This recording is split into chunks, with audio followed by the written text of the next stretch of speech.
everybody. Monday night here in the LTL Media Show. Good to see everybody back here live here on the channel. What's up, everybody? How's it doing? Granny's in the chat. Nice to see you. Justice here. Nice to see you. Says, let's fucking go. I love that. I love that. I love that. I love it. Tonight, I want to do a kind of a profile on Colonel Noble. I want to start to get to some of these people that are, connected to the Delgado-Garcia case. It was funny. I was going through some videos today, and I found some interviews with Colonel Noble that I haven't even watched. And I want to go back. These are after his first year being appointed to colonel of the Massachusetts State Police Academy. And a lot of these started in like August of 25. We're going to see one in October. But most of these were in August of 2025. So I want to go over those tonight. I'd love to hear his comments and, just see what he thought after the first year, being colonel at the Massachusetts State Police Academy. And, a lot of big shoes to fill, obviously. I mean, the track record of, all the abuse that we've heard, all the things, all the shadiness that I've heard, throughout the Massachusetts State Police Academy and the Massachusetts State Police as an organization themselves. So I wanted to see and go back and get kind of a profile on him of what he thought of his first year in office. And of course, we're here in a couple of days on April 2nd. 3 of the officers that have been charged in Enrique Delgado-Garcia's death will face formal charges here on Thursday. And then on April 14th will be the final officer that has charges brought against them. But let's get into some of these videos tonight. Don't want to take too much longer here. Hello, Chosen. Nice to see you. Lucina's in the house. Nice to see you. Greetings from Colorado. Well, greetings from Massachusetts. Thanks for being here. And let's see. Quincy Girls in the house. Nice to see you. And Just has been a member for 2 months. Thanks for supporting me. It says, much love, Brian. Always appreciate you. Thank you. Christy's in the house, channel member. Appreciate you being here. And Mary is here as well. All right, let's get into Colonel Noble here. The first couple of videos are going to be just short, kind of little 1 minute, 2 minute videos of a certain interview. I couldn't find the fully extended interview of it, but we're going to talk about the culture of the Mass State Police. You're going to hear about Michael Proctor's firing, his thoughts on Michael Proctor and what it's done to the state police organization. And then obviously in some of the later interviews, we're going to hear, more about Delgado-Garcia and his thoughts on that as well too. So again, these are from like 2025, August and October, but we'll play through these. I'm curious to see, because I didn't see some of these, so this will be good. Here we go. New this morning, nearly a year into the job, and the head of Massachusetts State Police is sitting down for his first interviews. Our Ben Simino had the chance to ask some direct questions, including what it's been like to walk into an agency hit with scandal after scandal in recent years. What has surprised you about the culture, if anything? The biggest surprise is that I have found that the women and men of the state police understand the moment. And frankly, I wasn't sure how much resistance I might get coming in as the first outsider. But from the day I arrived and have been meeting with the team, from the rank and file all the way up to the top command staff, there is an energy within this department, an energy to move forward. And that has been my biggest pleasant surprise. Colonel Gregory Noble was appointed by Governor Healy last fall, the first time someone from outside Massachusetts police ranks has been tapped to lead the agency. Tonight at 6, Ben takes on some of those big controversies, including what the colonel has to say about trust in the agency after the Michael Proctor scandal. All right. All right, let's do this. We'll go over another clip in that interview. This one is about Michael Proctor here. Let's bring this up. And tomorrow night, Nan Gallagher coming in. She's going to be reading through the formal Enrique Delgado-Garcia indictments with me. We're going to be going over the press conference with David Meyer and attorney Andrea Campbell when they announced the formal charges, and kind of breaking down that video as well too. John, let me just answer this for you. Say, hey, no Kelsey Fitzsimmons cover. No, actually, I didn't cover the case. I actually was doing a lot of work on the Nancy Guthrie case, and also at the time I was covering a lot of the Epstein files that had dropped.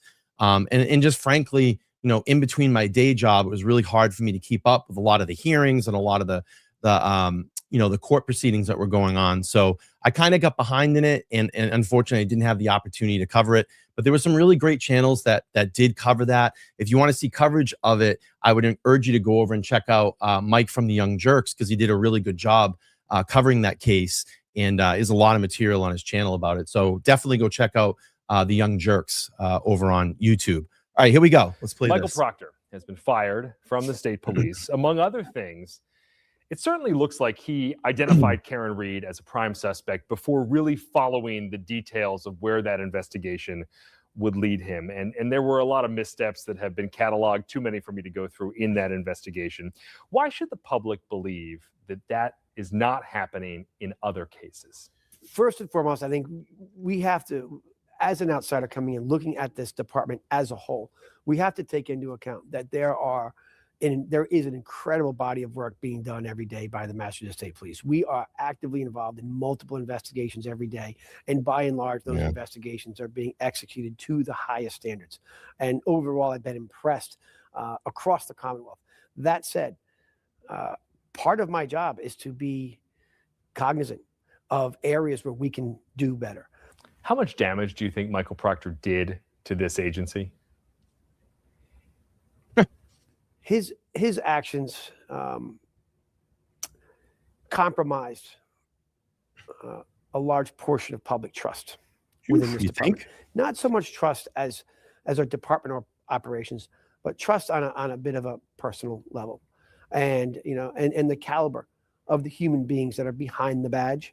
And I think that what I have seen is that our troopers, the people that are behind the badge, are women and men that are of the highest caliber. So I think that because of the issues that we saw, my top priority is to address public trust, to understand where we can bridge that gap.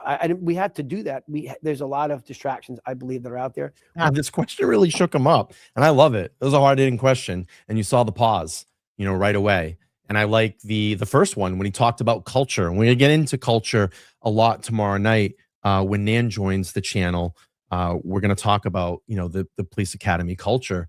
But you can see it here. I mean, this question really rocked him because Michael Proctor did put a major stain on the Mass State Police. And I don't know if that's something that's ever going to be able to be kind of shaken from that department.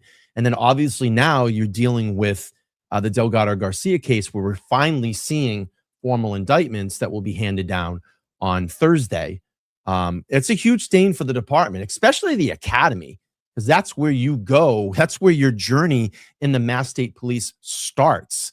And there has to be major reform. And I just, going back and looking through a lot of this today, and just looking through all the scandals that have happened over the last, I'll just say even the last 10 years in the MSP, can this really be cleaned up?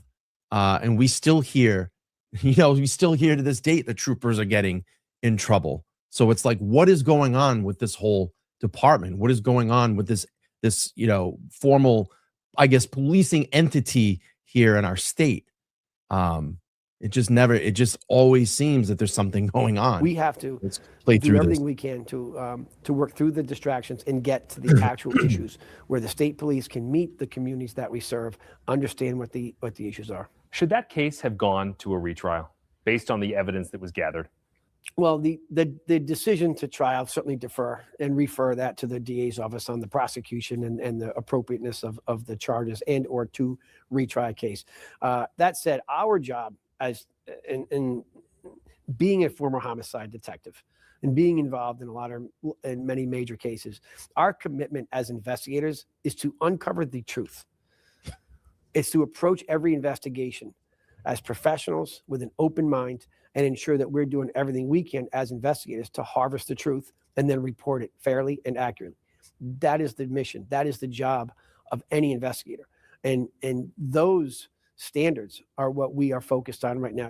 It may just be the circumstances and the confluence of events, but inside that Norfolk County investigative unit, they're involved in a number of high-profile cases where there appear to have been, from an outsider, a number of missteps. How do you fix that? And is there a problem there? Good questions. Great questions. Well, coming in as an outsider, I I focus my time on being forward thinking. Where are we today? How can we do better? How can I ensure, as the colonel, to ensure that our efforts, whether it's Norfolk County or any of the other areas Very in which good. we provide, Good that journalism. we have a team of troopers operating to the standards of the Mass State Police. Since that time, there's been a change in personnel at Norfolk County.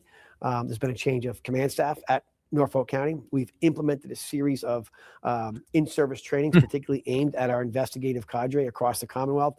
So as we move forward, the answer to that is I and our team will instill a culture of accountability, number one, and a culture of investigative excellence. All right. Well, we hope so, sir, because it doesn't seem. All right. One more from this interview, and I'm going to get into some of the longer ones here. Again, I couldn't find this whole interview, which is kind of a shame because I would have loved to see more of this. But here we go. About the overtime scandal, staffing, and the Seaport policing. Should there be a limit on how much overtime a trooper can earn in a shift throughout the course of a year? You have some examples where troopers earn as much in overtime as they do in base pay. Yeah. Well, what troopers do on their off time, I very respect that, and that certainly they have the opportunity when they're off and on their own time, if they choose to sign up for overtime programs that are available to them, that is their prerogative. And there's some contractual rights there. So I can't speak to a specific number. But what I will say is this: we have an obligation within the Mass State Police, not only in light of some of the recent scandals that have touched on overtime issues, but just in the interest of best practices and in the discussion about wellness, so that our troopers are at their healthiest. They're at their. It was like day one when this guy took office, like when he gets that phone call, like, hey, can you come down here and clean up the Mass State Police? Can you clean up our academy? I mean, what do you think his initial thought is? It's just be like, holy fuck. Like, they're gonna have to pay me a pretty penny here. I don't know. I don't know how I would have done it.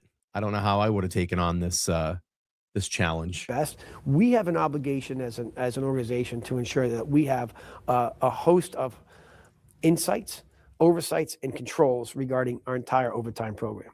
And since I've been here, we have added multiple levels of additional oversight and controls to our overtime to ensure that, number one, when we have to pay overtime, is it appropriate? Number two, are we in a position where our troopers are not being put in a position where they're being overworked? So those issues are top of my priority list right now. It is a crucial part, though. A lot of troopers rely on overtime, right? It's an expensive place to live. Yeah. Let's talk about the Seaport. So state police patrol the Boston Seaport, as you know. That neighborhood has changed a lot in the last 5 years, let alone the last 10 or 20 years. Is that still appropriate, or should that be given back over to BPD? Well, there's jurisdictional boundaries that come into play here, and there's some jurisdictional responsibilities that we have that are statutory, and we of course have to comply with those statutes and be responsible for them. So as of right now, we are responsible for large portions of that seaport. I firmly believe that the Mass State Police is more than capable to continue to maintain that level of oversight, responsibility, and perform that law enforcement function down there. Do you have enough troopers, or would you like to see the ranks grow?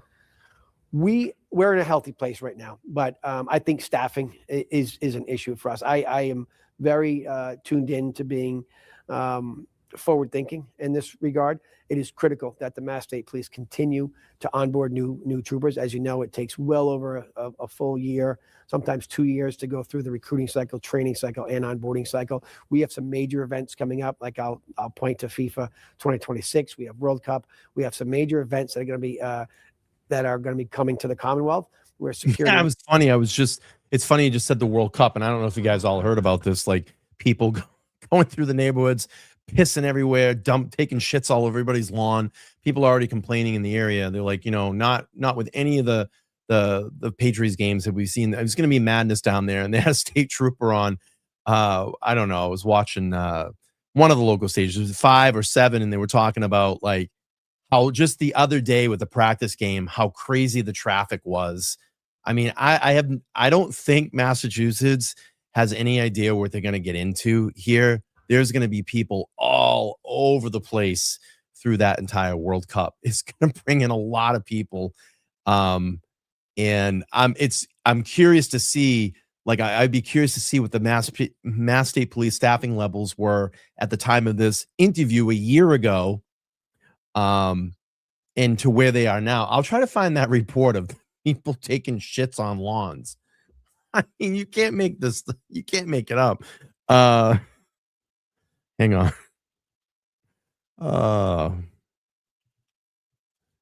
Let's see. Let me play this. Actually, we're at the end of it right now. I'm going to do this. I'm going to switch over to the next video. I'm going to try to find that article for you.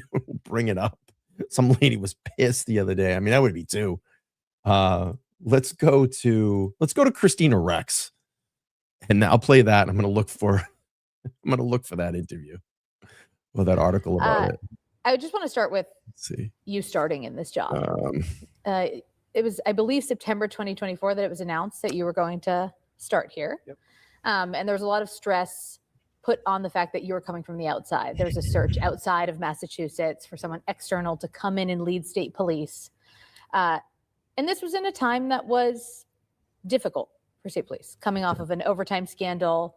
First Karen Reed trial had just ended, among other issues. All right, let me just bounce out of this really quick. Let's see. Yeah, this Foxborough residents say fans use backyards as bathrooms amid traffic after pre-World Cup match. So there was a practice match up there. The residents in Foxborough are grading the town's handling of Thursday's Brazil-France international friendly match.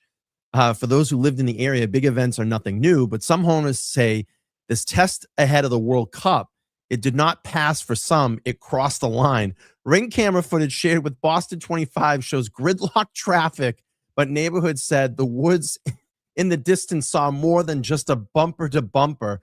Quote, I only noticed only one girl, dropped her pants and went to the bathroom like it was like, whoa. I was like, whoa. Foxborough Gail Pratt told Boston 25. It says, Pratt says the driver were pulling over to use her yard as a bathroom. I've never seen this with any of the games, the football games, any other soccer games, concert. I've never seen this happen, said Pratt. With the World Cup crowds expected to arrive soon, town and transportation officials voiced that they have been prepared for months, working to improve traffic flow and increase public transport options. The neighbors said that Gail said, this is a new concern that should be handled before crowds make their way to Foxborough. We're going to get people coming from probably all over the world who aren't going to know where they're going, causing more of a backup. Neighborhoods like Connie Wigmore said this is nothing new, but it's also not a surprise. She's also not surprised. I certainly didn't have anybody in my yard. We're used to it, and yesterday there was more than normal, but we're used to the traffic. We know when the games are and the concerts are, so we tend to stay home and plan accordingly. Some people taking dumps in the yards. Oh man, what a mess is that going to be? No pun intended, right? All right, let's go back to Christina Rex here with Colonel Noble. She can talk about Sandra Birchmore, Michael Proctor, and Why did you take this job? Thank you, law talkers. Well, I am an outsider from another state police station. That said, I grew up in and around Massachusetts. I grew up around members of the Massachusetts State Police. And then as a state trooper from another state, I worked my entire career, and many times I got to work alongside the Massachusetts State Police and the women and men of the Massachusetts State Police in an operational capacity. And through all those experiences, I developed a profound respect for the Massachusetts State Police, for the institution of the Massachusetts State Police, and for what it represents. And I always, grown up in this area and through my professional career, viewed the Massachusetts State Police as a model nationally. Nan, hello. Welcome to the chat. He says, it's from my faraway planet, New Jersey. Is that how you guys say it? New Jersey? Nan Gallagher will be joining me tomorrow night at 7:30 p.m. Eastern Standard Time. We go through the formal Enrique Delgado-Garcia indictments, and we're also going to be going through the initial press conference with David Meyer and Andrea Campbell when they announced the formal charges. Can't wait for that show tomorrow. It's gonna be great. We're also going to talk about the culture of MSP. And over time and overseeing what was occurring and the shortfalls and the scandals that had happened, that was not the Massachusetts State Police. That was not representative of the Massachusetts State Police that I had gotten to know personally over the years. And once there was an announcement that there was a national search that was being done, I had retired at this point from law enforcement. I had moved on and from public service. But in that moment, I felt that if the governor felt that she was going to choose somebody from the outside, and if that person was to be me, I felt that it was a call to service, a call to support the institution of the Massachusetts State Police and to support the Commonwealth of Massachusetts. That if that was in fact an opportunity that was afforded to me, that I would put my hand up and say, I would do everything in my power and in my ability to come and be a part of the Massachusetts State Police. But it's driven and based on two key factors. One, it's my belief in the Massachusetts State Police, which I believe that the Commonwealth has and shares, which is why we have this moment that's resonating so loudly. This belief in the Massachusetts State Police and the excellence that it should represent, and the slippage that has occurred. And that resonates with the community equally as it resonates with me. So that's why I'm here. It's my belief in the Mass State Police, and it's my belief in and also the fact that we can address this moment, that we have to address this moment. So you've used terms like slippage, scandal. I'm thinking big picture right now. You've worked in other state police agencies. Are these issues special to Massachusetts State Police or not?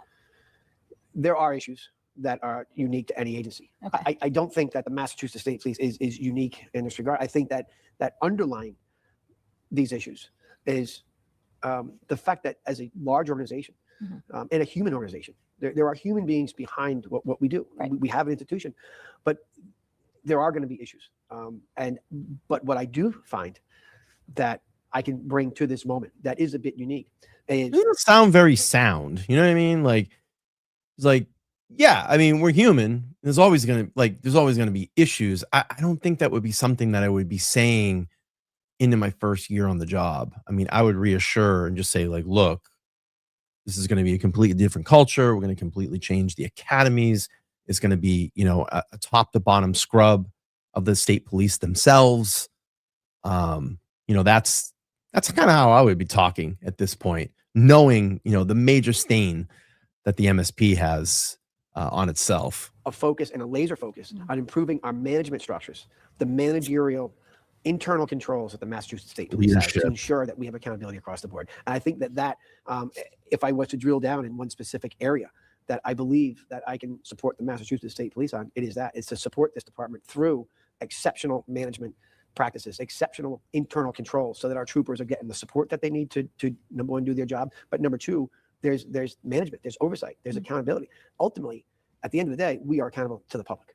And so our job is to ensure that we are focused on building out these internal controls. And then equally as important, being transparent with the community so that the communities hear what we're doing, have a say in what we're doing. And then ultimately, the goal here is to restore some degree of public confidence so that there's a sense of confidence that the state police, we are not going to be perfect. No agency I know is perfect. We're a human agency. The real challenge we have is to ensure that when we're not perfect, when we fall short of that expectation, that number one, we see it. Number two, we have the right mechanisms in place. And that's where we're focused on right now. What up, Vinny? You kind of walked me right into this, which is the unique part about your position, I think, is that you answer to the people of Massachusetts and also to the thousands of state troopers, right? You're in that position kind of between what at times can be competing concerns. How do you deal with that? Well, you look for common ground. You start with saying, where do we all agree? Mm-hmm. And what I have found is that area of where we agree on is huge. That's a very large area. I believe that is the majority.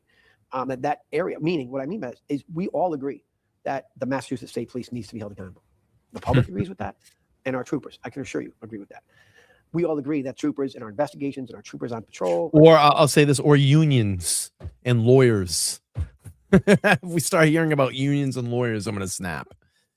Technical assets, our tactical folks, our air wing, we need to be operating at the highest standards. We are the Massachusetts State Police, and there's an expectation of that, and the Commonwealth is depending on that. We all agree on that. So for me, what my takeaway right now is we agree on so much. Okay. And there's certainly areas where we haven't aligned with an expectation, and we need to fix that. But the troopers understand this moment. The troopers agree, in my experience, from what I have found, with the majority of the concerns that are out there, and the troopers are very committed. Okay. I want to talk a little bit about staffing. Where are you at currently, and is it in line with your goals? So currently we have just over 2,400 sworn members of the department. We have just over 650 non-sworn members of the department. We have a class in right now. We have the 91st Academy class in, which is in there just over midway past their training right now. And then we have another class in, the 92nd class, which has started 13 weeks after the 91st. So as I sit here today, we have 2 classes running simultaneously at the Academy. So we have I would say that the staffing levels right now for the Mass State Police are. And just to give you some relevance, Delgado-Garcia was in the 90th class. Healthy. I'm confident right now that we can respond to and execute their duties and responsibilities. That said, we are facing a large number of our troopers who are senior that have over 25 plus years. I expect that we'll see healthy retirements as we would normally expect. It is critical that we maintain a healthy pipeline because we have some big challenges ahead. We have the FEED for 2026 next year, which is going to put a strain across the Commonwealth, but in a very good way. It's going to be an opportunity to show the world what the Commonwealth has to offer, and the state police look forward to being a part of that and to providing the. Funny, just in a similar interview, we just heard a couple of, this was like a couple of weeks ago, said, it's going to be a challenging environment for us. Appropriate security, but again, to do that, we need to make sure that we have enough troopers to do our job. So we're okay right now. But as I would absolutely put hiring and staffing as one of my top priorities that I absolutely focus on maintaining. Okay, I wanted to just go over some because I've seen some recruiting posts on social media from state police asking, do you want to become a state trooper? Here's how you do it. Yep. And as I'm sure you are well aware, the responses to those are not always glowing. So I've looked at some of them. I just want to read you a few of them and ask you about it. Sure. So, a post from state police saying, do you want to become a state trooper? Here's how. Some of the comments. First, fire those that put us at risk. You know who they are. Once again, you cannot recoup public trust while still maintaining Officer John O'Keefe got the investigation he deserved. Own it. Integrity. How's that Sandra Birchmore case holding up for you guys and your integrity?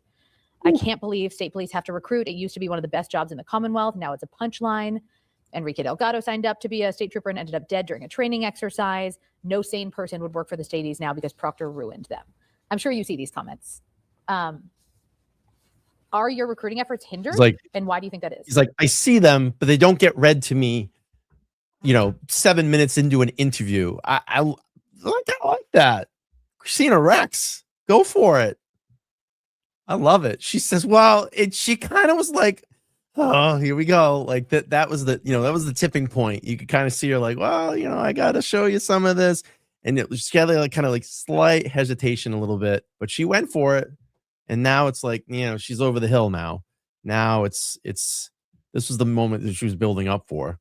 And now it's over the hill. Now she can just sail right through. Now let's see what his response is going to be. He probably was like, you motherfucker. All right, here we go. I think that anytime we see an erosion of public trust, anytime a police department has an incident that calls into question the integrity of the institution or the individual troopers, absolutely there is an impact on recruiting.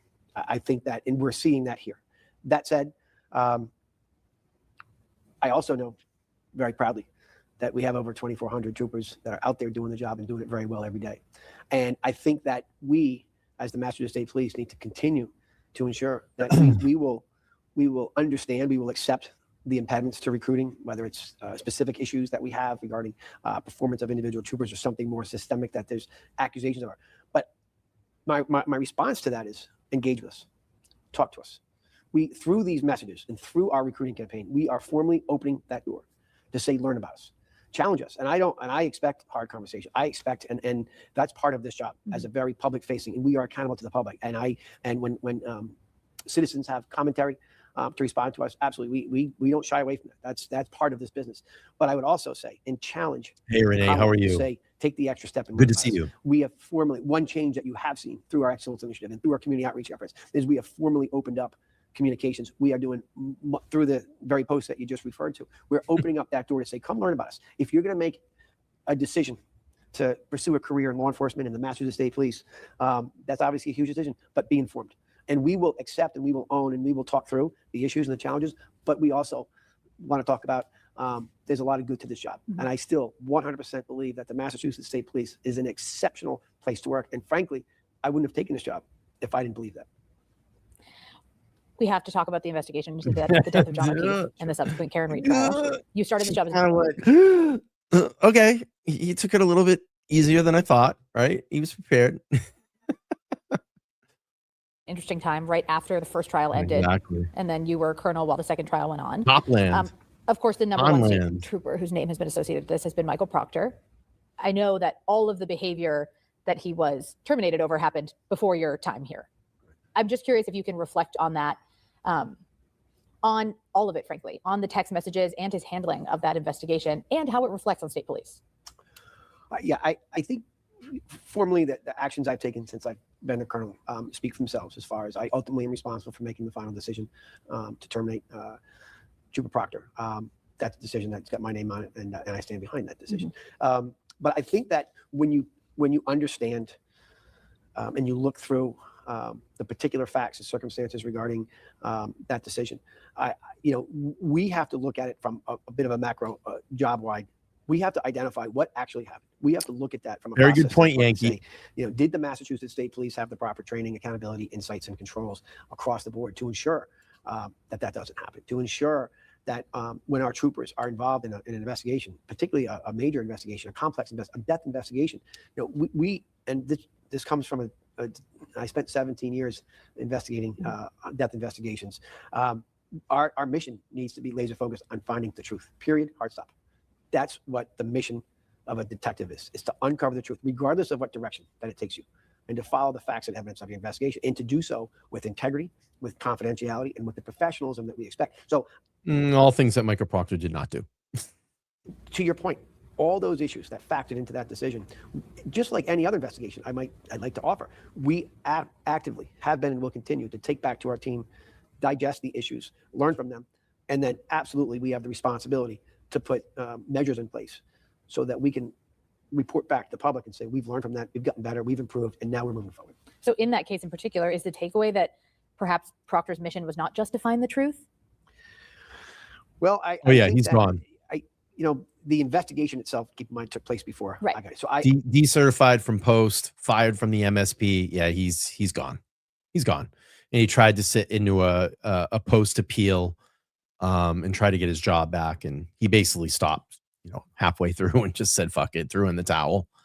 Yeah, he's gone. I was not here when the investigation took place, so I can't, and nor will I speak to the mission and how it was conveyed during the investigation portion of that.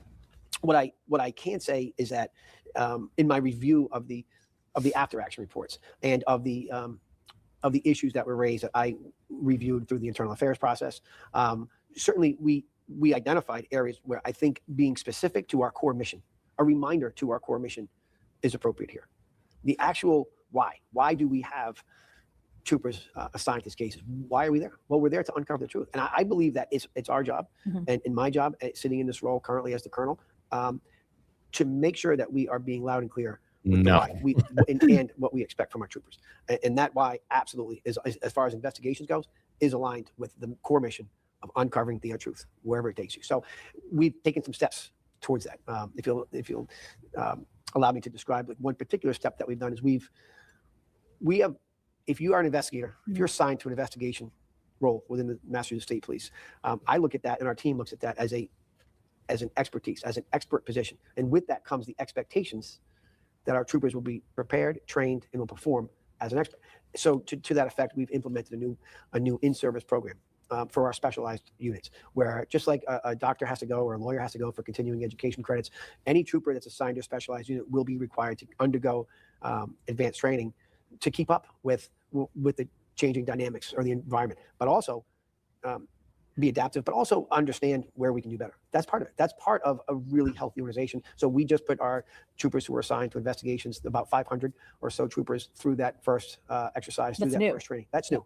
And that's not going to stop with one training. That's going to be a continuing process that will occur, certainly as long as I'm here. Mm-hmm. Just a couple more questions on this particular topic. The few other troopers associated with that investigation faced some minor discipline, and most of them were moved out of the Norfolk County District Attorney's Office. Was that your call, or was that the DA's call? And do you feel at this point like there's been sufficient accountability for that case?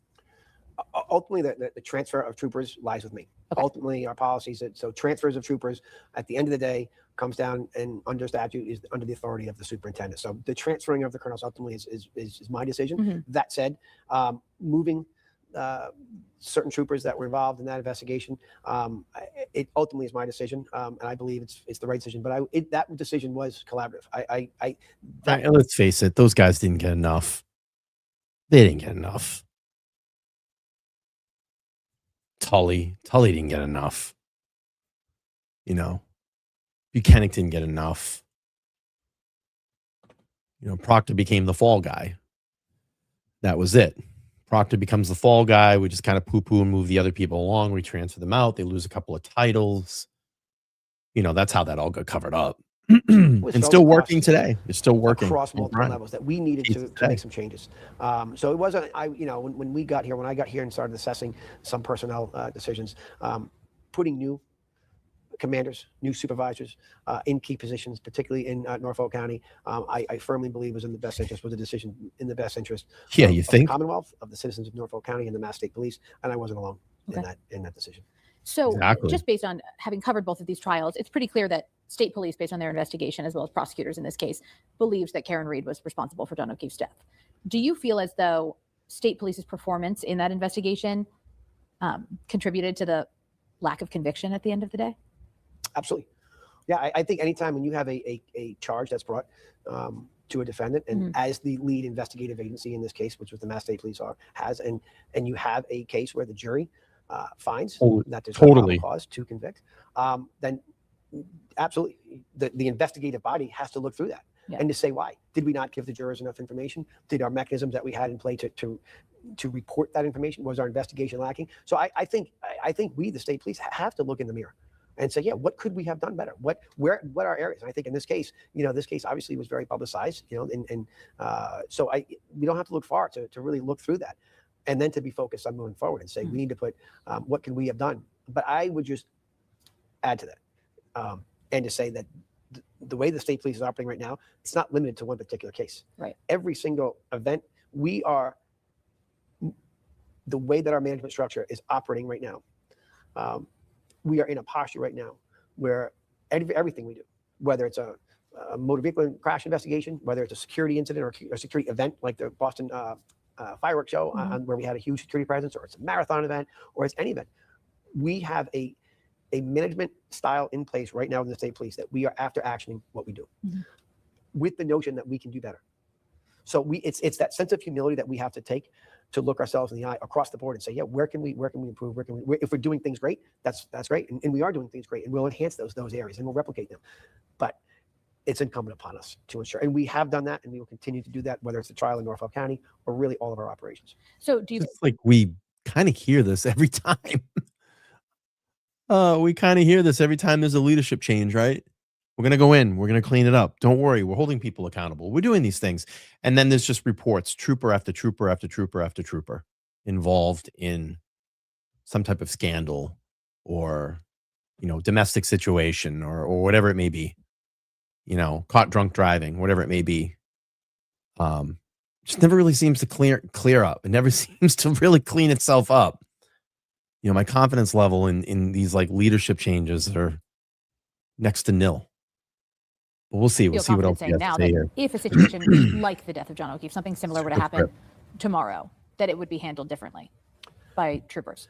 I have every bit of confidence sitting here today that if we have an investigation that we're called to today, regardless of the scope, regardless of the complexity, that we have a team of Massachusetts State Police in play. We have the managerial controls in play to ensure that our investigations right now are being done to excellent standards right now.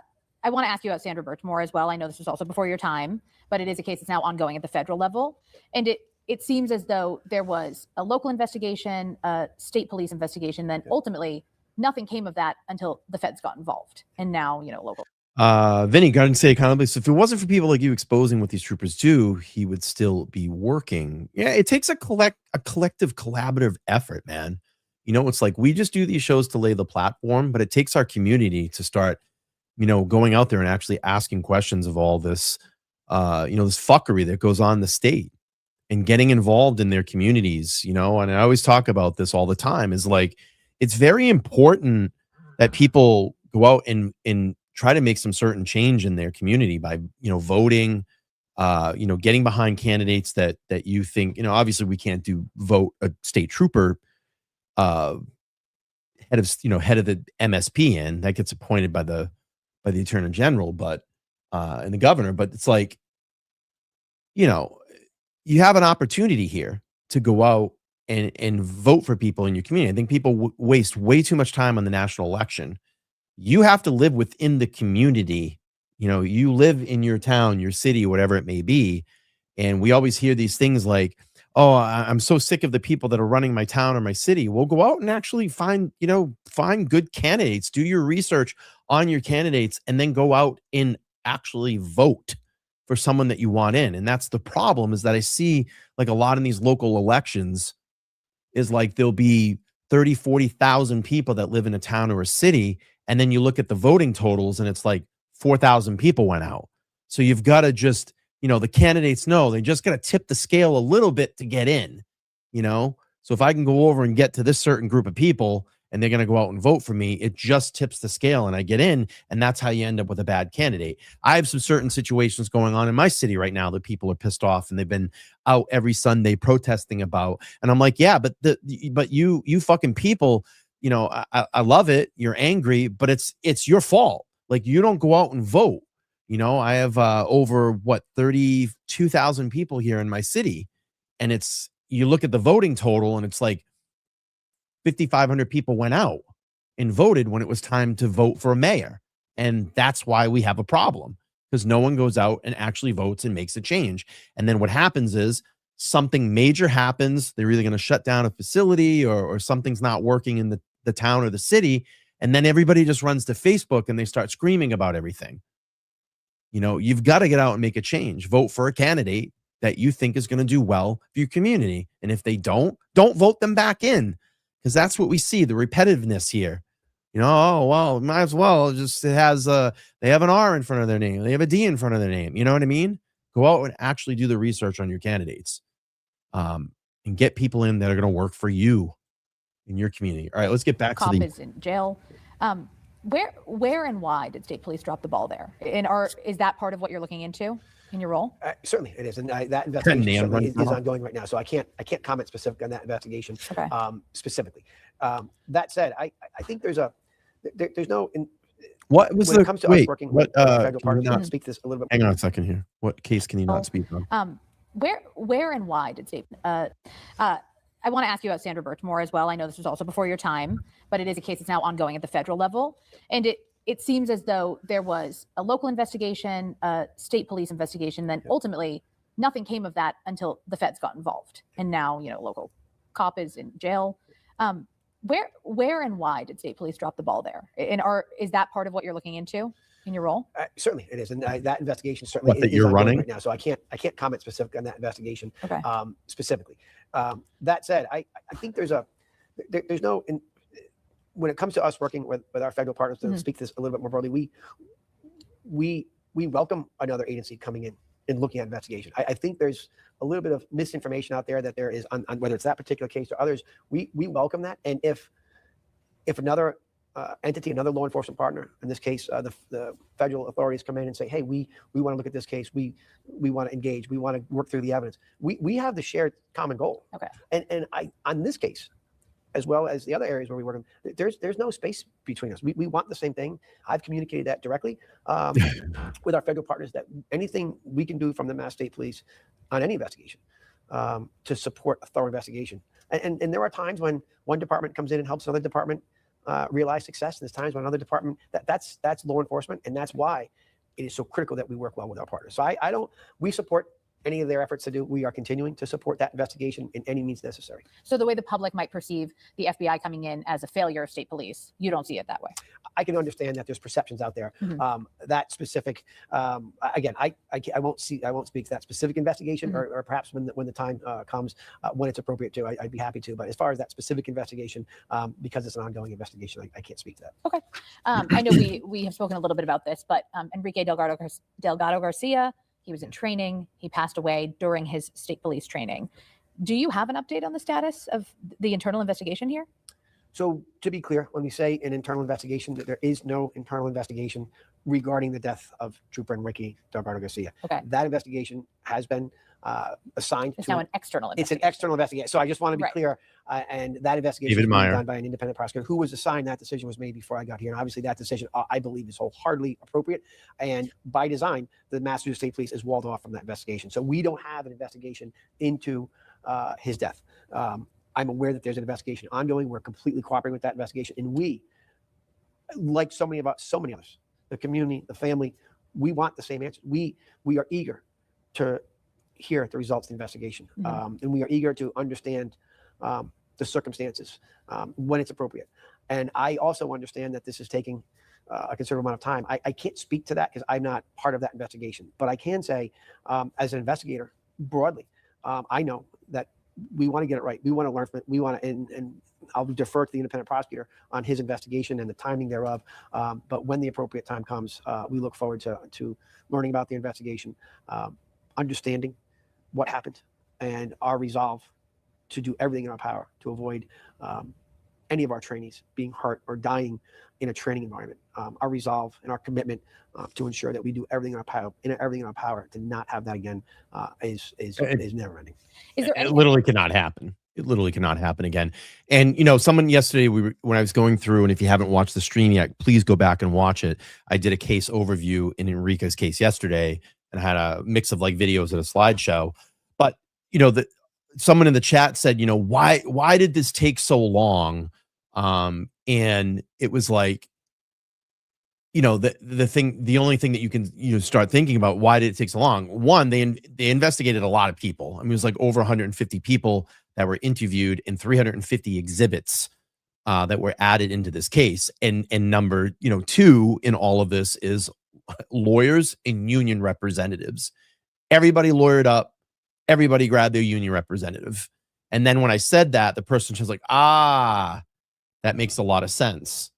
And it does. Lawyers and union representatives slow a lot of things down in investigations. All right, here we go. You have considered doing for transparency's sake. I know that these training exercises are videoed, Oh, yeah. either releasing videos from prior training exercises or from his training exercise. Have you considered any of that just to kind of keep the public informed? I since I've been here, I have committed to being as transparent, and I think that my efforts and my actions since I've been here show that under my administration here with the state police, and since I've been here, we are going to continue to be as transparent as possible. That said, it's not under my purview. I do not have the authority to be transparent regarding that specific incident. That's again under the direction. So that case is out of your hands at the moment. So I again will defer to that. Now there have been, now speaking of transparency, at the academy though, we are currently doing something that's never been done before. That's been unprecedented. We currently have an outside assessors, a team that we hired, independent of what the investigation. I wonder if we can, do they do public tours at the academy? I would love to go do one.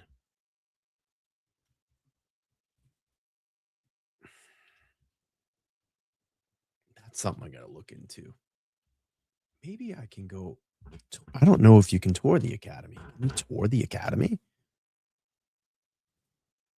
That's something I'm going to have to look into.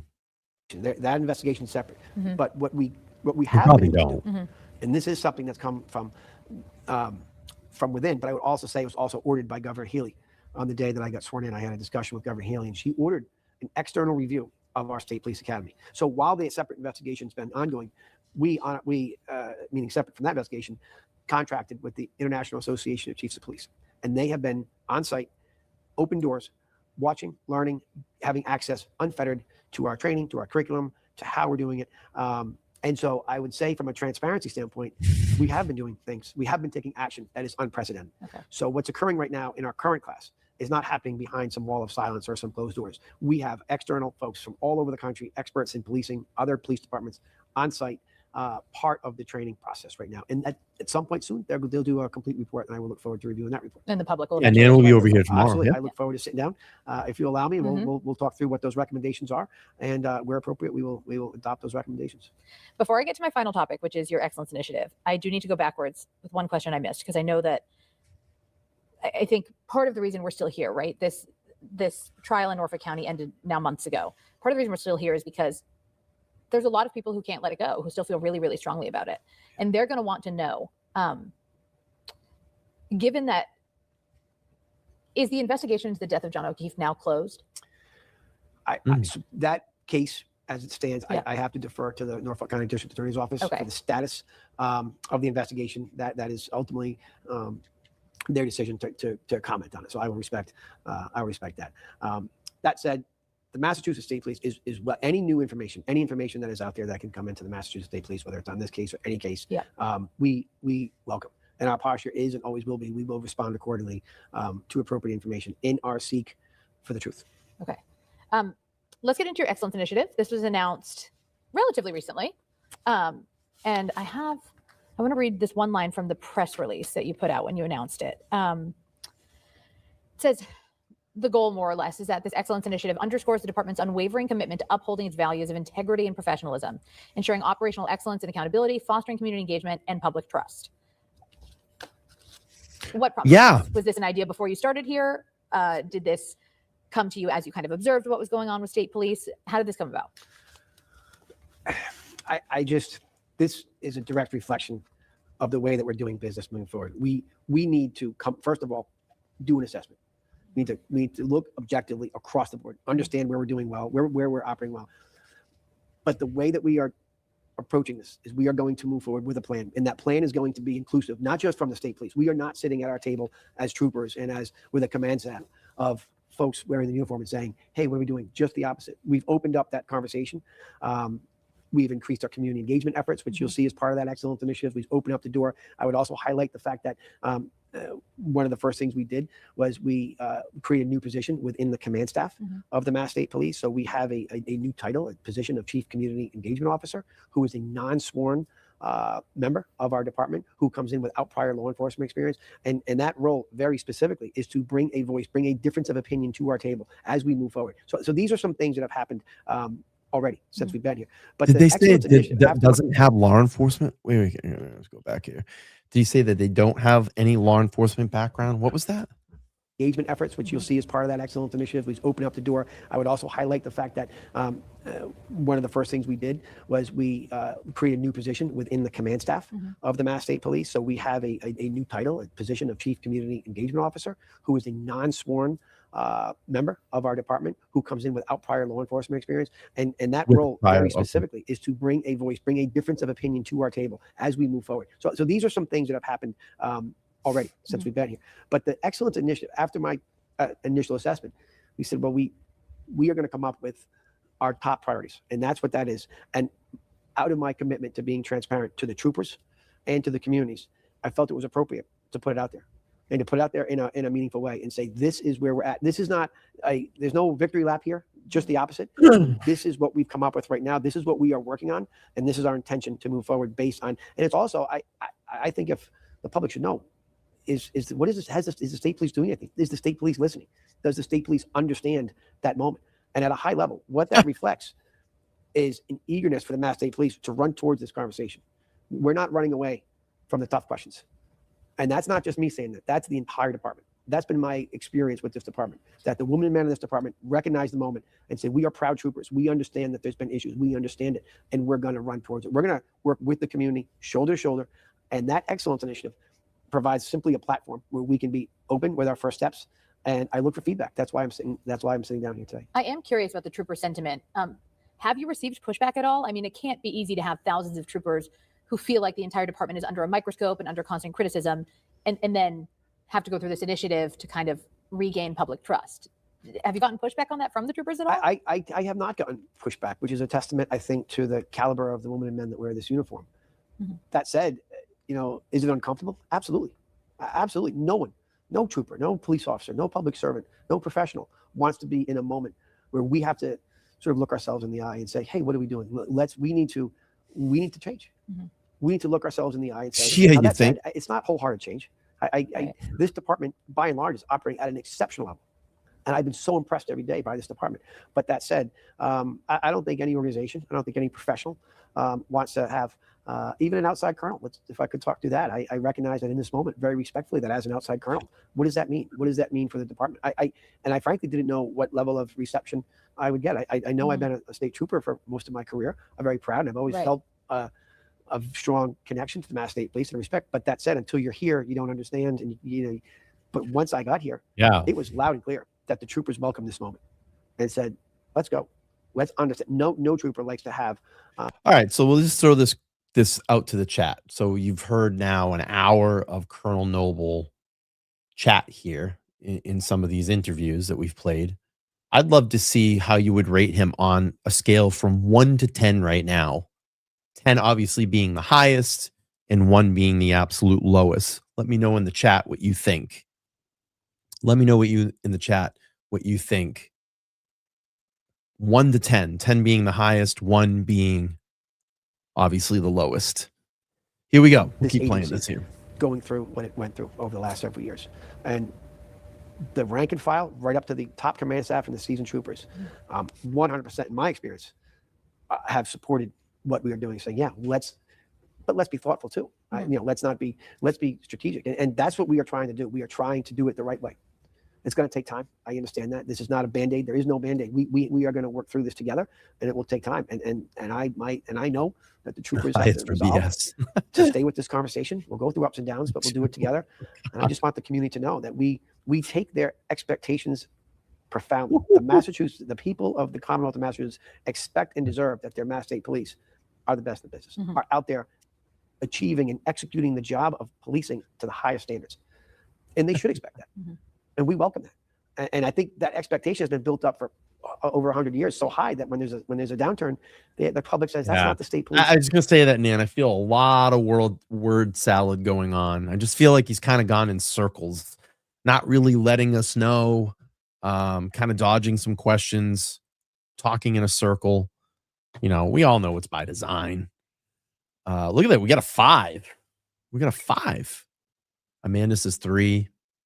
Couple more minutes on this one, and then I got actually probably another minute, and then we'll go over to another one, and then we'll wrap the show up here in a little bit. And that's why we are all in this moment, and we say that's not the state police. We know what happened. Why are we here? So, so this is a plan. This is a plan for us, the Mass State Police, not just me sitting here as the colonel, but through this department. We are ready, eager, and willing to move forward. And you plan to stick around for a while? I do. Okay. I'm here. I'm here as long as it takes. And of course, I serve at the will of the governor, but I'm here as long as it takes. In order for us to work through this, this is going to take time, and it's going to be collaborative. Okay. So, I give everybody this free question at the end. Is there anything I didn't ask you that I should have that you want to make sure you say? I appreciate the opportunity. I just believe that at the end of the day, the Mass State Police wants to and understands that we need to connect with our community. We need to work together. I think that collectively there's a lot of noise that's out there. And although there's real issues, I think collectively, I mentioned earlier, focus on some of our common areas. To the extent we can, let's focus on the real issues and let's work together, because the Mass State Police, I believe, wants exactly the same thing that the Commonwealth wants, which is a statewide police force that's operating to the highest standards and is aligned with the best practices. And that is what the Massachusetts State Police, in my opinion, has been known for most of its history. I think we all want the same thing. So I look forward to engaging with the community. They've been known for the highest standards. I mean, come on, man. Community. I'll be out there. Our troopers will be out there. And I look forward to the community members engaging with us. Okay. All right. Let's see what else we got here. So the next one is from August 12th, 2025. I just want to check my August 12th, 2025. Okay, so here's one for you. About 11 days later, after this interview, and I have this in my timeline, August 27, 2025, Enrique Delgado-Garcia's cause of death revealed as blunt force trauma. So about, let's see, about 14, 15 days later, we got another piece of information about Enrique's death. The autopsy was finally released, and the cause of death was finally released. All right, let's go here. What was your perception of the Massachusetts State Police before you first came here and took the job? I've had the opportunity to work alongside the Mass State Police for the last 20 to 30 years. I've worked cases alongside troopers from the Massachusetts State Police.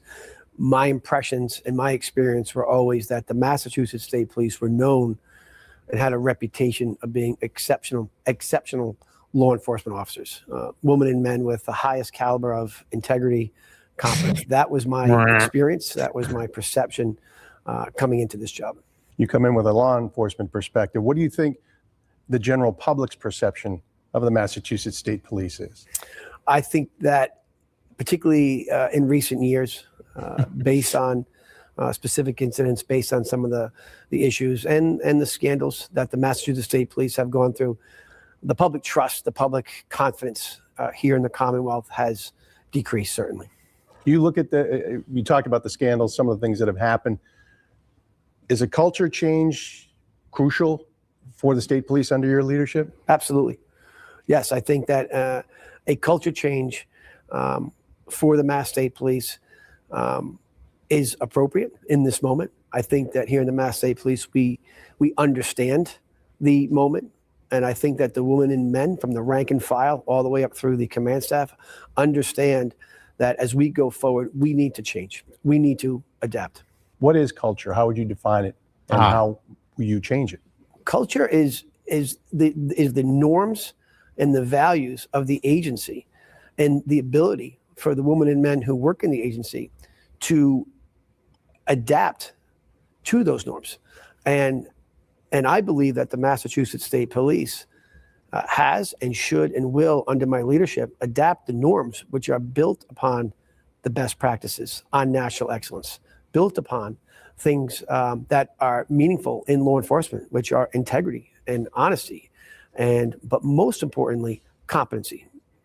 And those were lacking prior to your arrival here. Well, I think that in any organization, we always need to have an appetite to do better.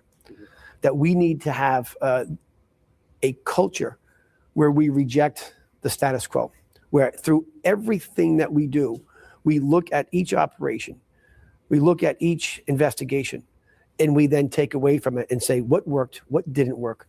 Where we are doing well, let's replicate that. Was that not done enough in the past, do you think? I think that any agency can look itself, particularly law enforcement over the last 10, 15, 20, 30 years, can honestly look at themselves. So every time Keith, I love Keith, thank you for being here. And every time I thought for the longest time, and everybody might have a laugh here, Keith would come in my chat, the way I always read it, and I'm going to play a clip here about culture here in a second. Keith would always come in the chat and you go, keep up the work, keep up the good work, Keith, watching you from Chicago, Illinois. And that was the way that I've been reading this for the longest time. But what he's saying is, keep up the good work. And then there's the pause. And this is Keith watching you from Chicago, Illinois. And I always thought for the longest time, he was calling me Keith. I kept going for long. Like, why does he keep calling me Keith? But it's keep up the good work. And then it's Keith here watching you from Chicago, Illinois. And I always thought that he was calling me Keith. But I want to go to culture because Colonel Noble talked about culture a few minutes ago.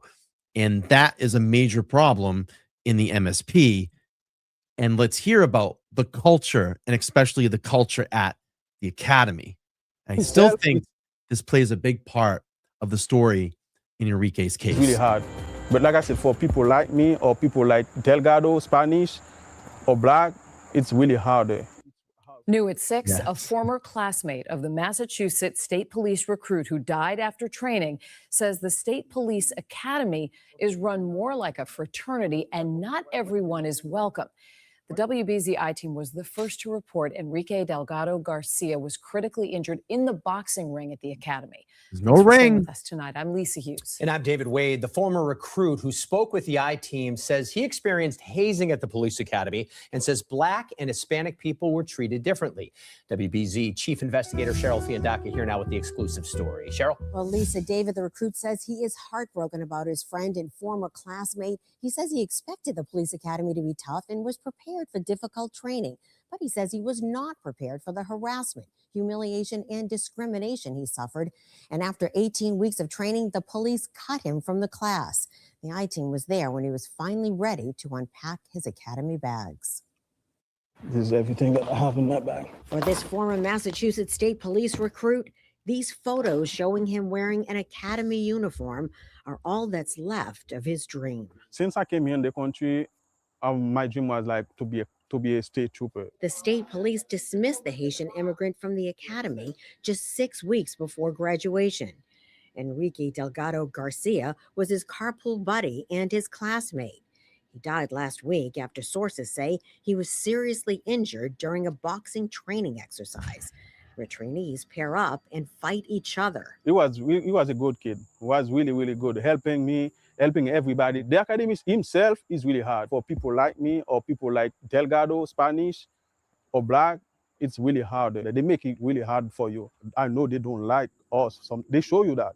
He does not know what happened to his friend, but says he was subjected to hazing and harassment from the second week of training. The first thing that's gonna wake me up, everybody come to my home. They make everybody come to my home. Go home, go home, go home, go home, go home. Like imagine like 180 people like telling you go home. You don't deserve to be here.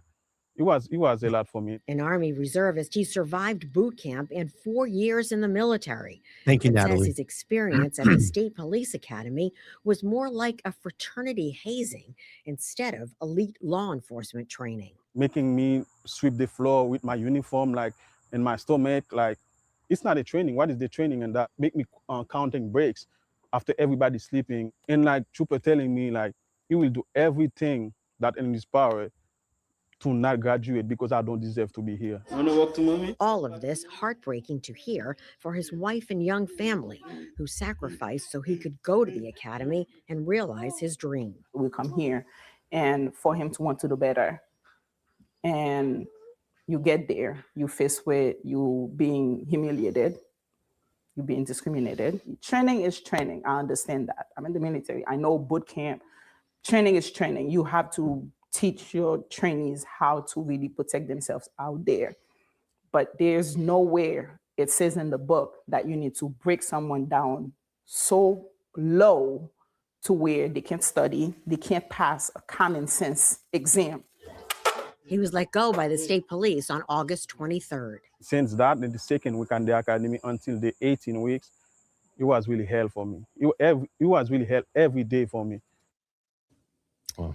The recruit tells us he plans to visit his former classmates' family to pay his respects. The I-Team reached out to the state police for comment, but we did not hear back. Lisa. All right, let's go back to Noble. Again, I still think this is a big element to this story. All right, let's go here. And say Let's we in law Noble enforcement again. across the country need to do a better job at calibrating ourselves every day so that we meet the needs and the expectations. Let's talk about a couple of the scandals that have gone on recently, including the death of recruiting Enrique Delgado-Garcia. He died during a boxing training exercise at the academy. Any update on that investigation that you could share? We are eagerly awaiting the results of that investigation. That investigation is being conducted, rightfully so, by the independent counsel. We've been working with that council to ensure that we are cooperating, that we're giving that body anything that it needs from the Mass State Police, and we, as well as the Commonwealth, as well as the public, but most importantly the family, I think all share a common goal, which is to learn and get the results of the investigation, and we certainly look forward to that. And Amanda, I urge you to go over and watch my live stream from last night. After this, I'll drop it in the chat for you to watch. I answered all those questions last night in the presentation that I had on my show last night. But I urge you to watch that. It puts all of the collective caseload together that I have learned through the family and through credible sources. To be able to put that into an hour and a half presentation for all of you to give you a case overview. So I definitely urge you to watch that. And we're going to talk more about it tomorrow night with Nan on the show. We're going to go through the formal indictments. We're going to listen to David Meyer's announcement of those formal indictments, because there's a lot of information in there that people need to hear as well too. And then we can kind of start putting collectively together, what some of the other things that were going on. There's still a lot of angles in this, or a lot of pieces of information that I'm missing in this as well. And I'm eager to hear more and talk to more people about this. But please, I urge you to go back and look over that live stream. All right, let's go. The state police will be transparent in sharing whatever they have to share based on the outcome of that investigation. Thank you, Natalie. Yes, transparency. From the day that I got sworn in and through our actions in my first 10 months, we are being extraordinarily transparent, and we will continue to do so. I would just point to the fact that, independent of what the investigation is, we've also on our own hired the International Association of Chiefs of Police to do an assessment of our state police academy. So changes are going to. That's the first time we've heard this in an interview that we've heard. We've heard two separate interviews already, and now they're saying that they brought in an institution to look into the academy, kind of probably like an audit, And I don't know if that ran parallel with the external investigation. I'm not too sure about that, but it'd be interesting to find that if they put all that collective data to get together to get to the ultimate result with the 4 indictments. This is the first time I've heard that in this interview. Again, I missed a lot of these interviews, but it's good to go back and review them with all of you. All right, here we go. Result out of what happened there. Yeah, changes have already started to happen. For example. So we took this class. There's a class that was scheduled to go in, which would have been the first class under my tenure.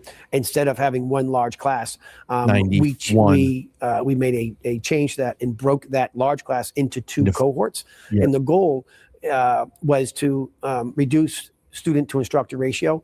But really the goal is to allow us to have the ability to, at a very granular level, evaluate what is occurring at the academy so that we can make changes. So I think what did I talk about yesterday in my live stream? Leadership, evaluations, constant evaluations of recruits, constant evaluations of programs, supervision. I talked about all of those yesterday in my live stream, and that is a huge contributor as to what happened in Delgado-Garcia's case. Transparency for a lot of people here is the big thing.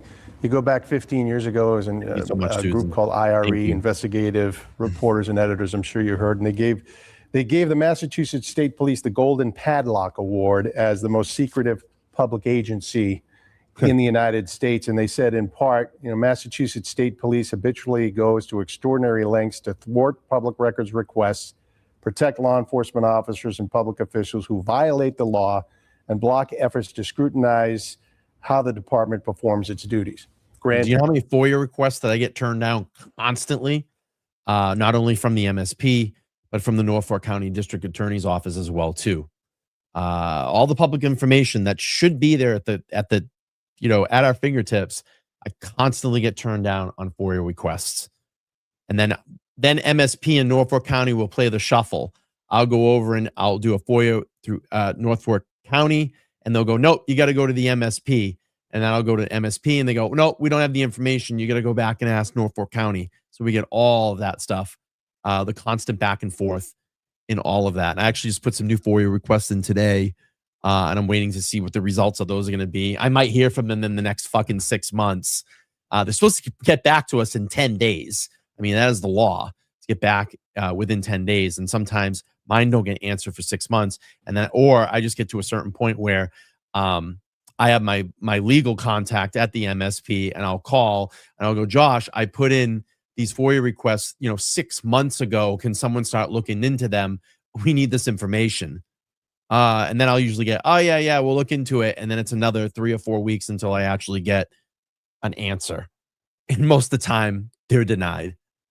Okay, here we go. 10 years ago, I get that.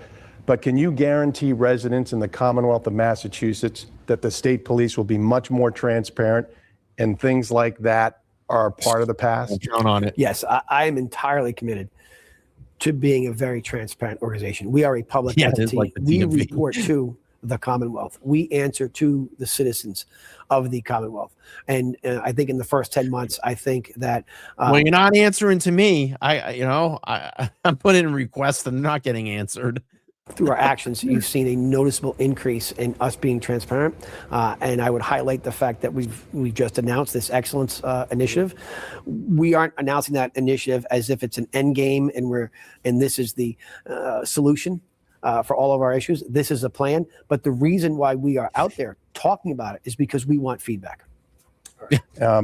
Another, obviously, the Karen Reed case was big. I know that the first trial did not happen on your watch, but Michael Proctor, who was part of that, he's now appealing to the Civil Service Board after being fired. Would you ever welcome Michael Proctor back to the Massachusetts State Police? Well, he is entitled to his process, and I respect the fact that that process is, and I can't speculate on a potential decision point on what the Massachusetts State Police would do. That's a given hard that. no But for what I can tell you is my actions have been loud and clear.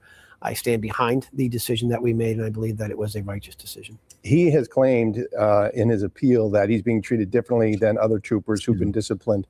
Do you think that's fair? Do you see anything behind his comment there? How do you respond when you hear that? Well, I think in this moment, I'm very aware of the fact that I'm the first outside colonel. Right. I'm the first individual that has taken this position. I have not been here for more than a year. I'm only in my 11th month. I think the reason I'm here is to be as objective as I can, to call balls and strikes for this department. And I respect the fact that there's precedents, and I certainly respect those arguments.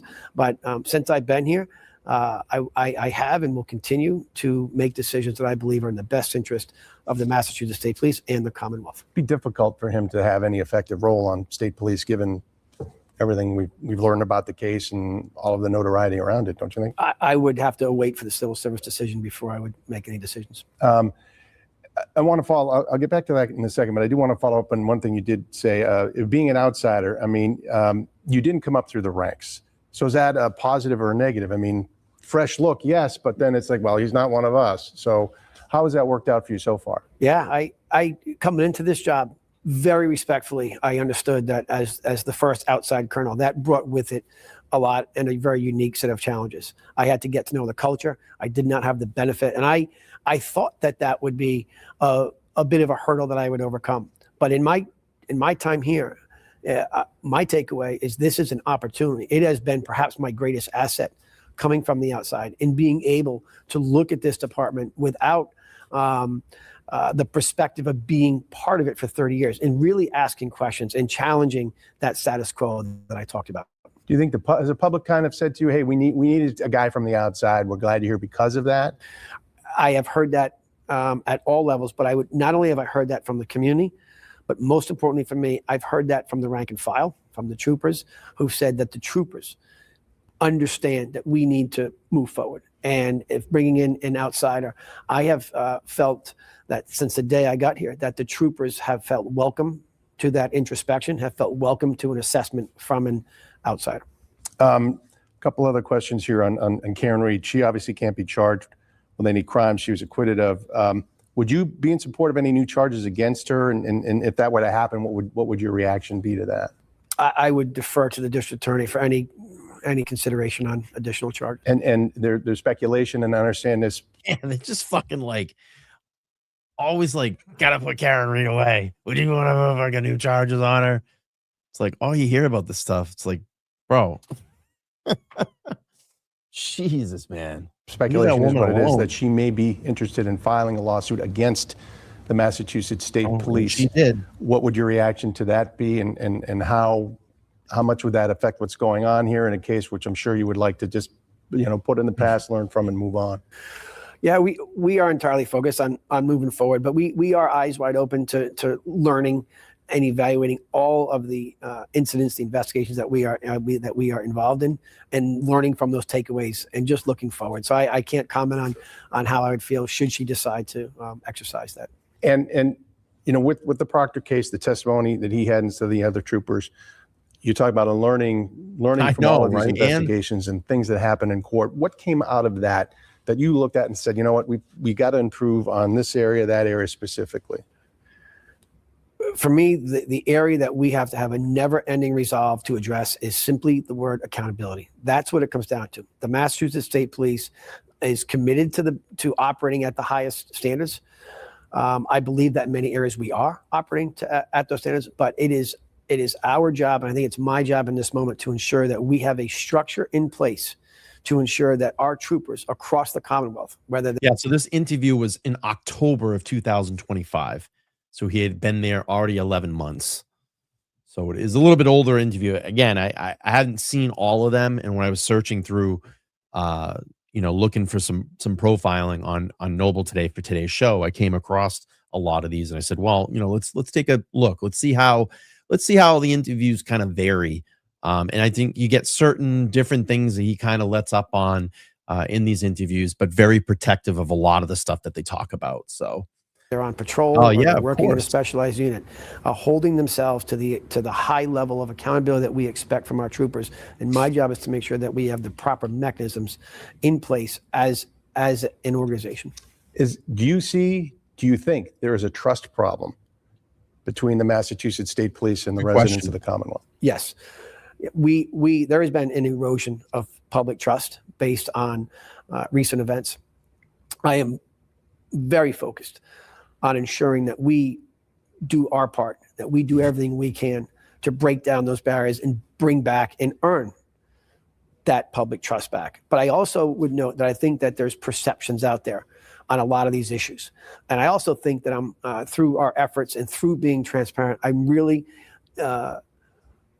focused to connect with our community, not just the elected officials, the media certainly, but our community, our citizens, break down these perceptions and so that we can focus on the areas that we need to work together on to come together, because I believe that we all want the same thing. This is anecdotal, so it may not be fair, but I think people, when they get pulled over by a trooper or maybe they see one, there's a certain intimidation there. Like, it's a state trooper, I don't know. Is that something you would like to work on and maybe have people feel more comfortable? Like, instead of saying, but there's a state trooper, oh, there's a state trooper. And I feel comfortable going up and conversing and interacting. Yes, definitely. We have, and since I've been here, one of the 4 priorities I have is to increase our community outreach efforts. We have a job to do, and part of that job is to enforce the law, but it is imperative. And we are going to be very focused here to ensure that our communities see our troopers for who they are, which are partners, which are part of the community. We are not and should not take an approach where we are policing the public. Our job is to protect the public. And the only way we can do that is to do it together. We are partners with the public. And that's part of where that we're out here to protect the public. Yeah. Talk about he says, we're not here to police the public. We're here to protect the public. Yeah. Talk about all the policing that went on outside the fucking courthouse during Karen's trials. It was a lot more policing than protecting out there when they started with all these buffer zones and all this other shit, things that you couldn't do, things that you could do on a public fucking street. They sent orders in to keep us out of certain areas and the way that we had to, not wear certain things. And I was literally a public fucking street, and they put in this buffer zone. It's amazing. And I think that that's where our efforts are as we continue to connect with our communities to understand how we can do our part in educating and really showing the community who our troopers are. So the excellent initiative you have, you're trying to do all these things, change the perception, be more transparent, build trust. Are you getting a warm reception from people who work here, sort of the rank and file? Are they on board with this? Has there been any reluctance or resistance, or do you find that everybody's ready to sort of say, you know what, it's time, let's do this? Yes, one of the biggest takeaways I have from my perspective and coming in, is the women and men of the Massachusetts State Police are eager to address this moment. That, no one in the Massachusetts State Police is running away from the tough questions. In fact, just the opposite.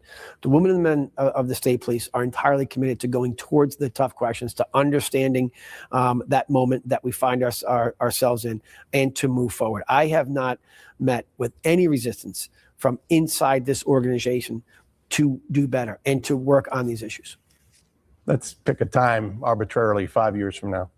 What do you hope people are saying about the Massachusetts State Police? I hope that the residents of the Commonwealth of here in Massachusetts are saying that we are proud of the Mass State Police, that we are proud that this is an institutional this is an institution in Massachusetts that's been around for a long time and has an unbelievably good history. And our job, my goal is during my time here, and if you say 5 years, is that when people think of the Massachusetts State Police, they know that they're protected. They know that they have a police organization that is operating to the highest national standards.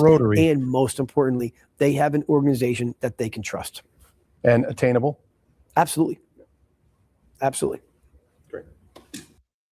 He's like, yeah, sure. Yeah, great. Great. Let me see. Oh, I'm sorry. That one was August 12th, 2025. That was August 12th, 2025. And like I said, about 14 or 15 days later, we get the article and the full medical examiner's report on the final results of Enrique Delgado-Garcia's autopsy. And it was his injuries in his death were due to blunt force trauma. Let's see. Anna Marie says, Mr. Bryan, I think there should be a mandatory body cam, especially on calls. There should be a Robert Brooks body cam law and or Kelsey Fitzsimmons law. I completely agree. Yeah, Robert Brooks is New York. That was in a prison. They did wear body cams, but they fiddled with the camera, to not have them turn on. 4 of the cameras thankfully did turn on in that case, and ultimately everybody got what they deserve. I don't think a lot of the time was enough. A lot of the guards took plea deals, but the ones that went to trial just still don't feel like the punishment was enough. They should have went away for life for what happened to Robert Brooks. And thank you for going through that, that story with us. We did a lot of work on that. Had Todd McGee. We had a former prison guard, New York State prison guard, that came on and talked about the environments that he worked in up in those prison systems. And Delgado-Garcia case is very, very important due to the fact that this is the first entryway to becoming a Mass State Police trooper. This is the institution that you are literally handing your life into to protect you during this training time. And your ultimate trust is going into the academy that you're going to make it through the program. You're going to get through the program, and you're going to become, hopefully, a very productive member of the Massachusetts State Police. This counts for real change. Something like this cannot ever happen again in this institution. And I just still don't think this case is getting enough attention, but we're going to give it the ultimate attention. We have been giving it the ultimate attention here on my platform. So I look forward to continuing to cover this case through its entirety, supporting the family in every way that we can, trying to help get the word out to improve our community and make people aware of what's going on in our policing here. Obviously, you guys followed me through the Karen Reed trial. We know what happened in Karen's 2 trials and how the fuckery that was going on here with all the law enforcement that was involved in her case. So I think we're going to end up tonight. We're at about an hour and 30 minutes. I appreciate everybody being here. If you can, please click on the link at the top of the chat. That's the Delgado-Garcia GoFundMe. I'm trying to get them to their $60,000 goal. So if you have it in your heart, even $5 tonight would make a complete difference in getting towards their goal. I think they only need about 12,000 more. And that's something that I want to do for them and start doing some fundraising for that family. On Thursday is going to be 3 of the formal indictments are going to be read up in Worcester. And that's going to be, and then the next one, Casey Lamont will be read on the 14th. I believe it was April 14th. So there's a split verdict, but 3 of them will be in court on April 2nd. And then tomorrow night, I have Nan Gallagher joining me here. We're going to read through the formal indictments. I'm going to get her thoughts on that. And then we're actually going to play through the most recent press conference that was in February, just this past couple weeks ago, when David Meyer came out and announced the formal charges and what his result of the investigation was. So I cannot wait to hear what she has to say about this. And we'll discuss this tomorrow night. That's it. If you didn't see my live stream last night, I urge everybody to go over. It's a major case overview of all the investigated that I've done in this case and all the collective, data that I've talked with people in reputable sources within the investigation, and talking with the family and getting correct information on a lot of things that I had questions on. But that's the link there. You can click on that link. Tomorrow night, let's see, what are we doing? 7:30 tomorrow? Let me just double check. And then if you stay with the stream afterwards, it will bring you over there and connect you. Yeah, tomorrow night, 7:30 p.m., Nan Gallagher live on the channel here. It's been a while since her and I streamed together. I'm really looking forward to that stream tomorrow night. But thank you all. Thanks for supporting LTL Media. I appreciate all the people that have come to this panel today. We had well over 500 people across all platforms, X and YouTube, and I'm glad that people are starting to hone in on this case and get reinvigorated about it. Hopefully you'll keep joining me with for these live streams on Enrique. It's an extremely important case that this family needs to get justice in. And I'm so glad that we're at this point. And I just hope the legal system gets it right. So that's going to be it. I'll see you guys tomorrow, 7:30 p.m. Eastern Standard Time. Thanks for being here. Make sure to like, share, and subscribe. Comment down below. Let me know your thoughts. And I'll see you guys on the next one tomorrow night. Bye, everybody. Have a good night.